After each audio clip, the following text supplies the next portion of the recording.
আপুটা আছে, এই যে এত ঝানু, এ মানুষকে 10 বার বিক্রি করে কিনে বিক্রি করতে পারবে, ঠিক আছে? কারণ এ তো বাহিরের দেশে থাকছে, এ তো কোন কোন মাছের জল বা কি কোন জলের মাছ এটা তো এমনিতেই বোঝা যায়, তাই না? যেহেতু বাহিরে থাকছে। তো বড় বউটা কিন্তু অনেক ভালো আছে, ঠিক আছে? বড় বউ অনেক শান্ত, অনেক ভালো, আর একটু কম বোঝে, ঠিক আছে? আপুটা অনেক ভালো, আমি ওই আপুকে অনেক ভালোবাসি, দেন অনেক রেসপেক্ট করি, কারণ ওনার সাথে আমার দেখা হয়েছিল এর আগেও। আপুটা অনেক ভালো।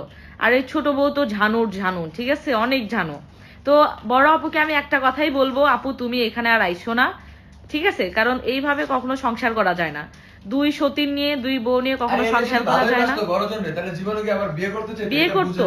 আপু তোমাকে একটা কথা বলি, তোমাকে, হ্যাঁ, তোমাকে যদি ভালোবাসতো, আপু তোমাকে যদি ভালোবাসতো, তোমার জীবনেও আরেকটা বিয়ে করতো না, ঠিক আছে? এই যে বলছে না যে এর গুরুত্ব দেয় না, এর কোনো করে না, এই যে এখন গেছে না, এখন ইনকাম করুক ভাবে।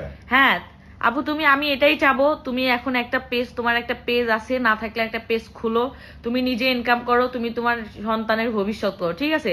তুমি এগুলা বস্তির মধ্যে যাইও না, ঠিক আছে? তুমি ভালোভাবে থাকো, কারণ এগুলোতে গেলে তোমার ভবিষ্যৎ তো হবে না, তোমার ছেলের ভবিষ্যৎ হবে না, আর কখনো এই সংসার টিকবে না, এটা লিখে রাখো।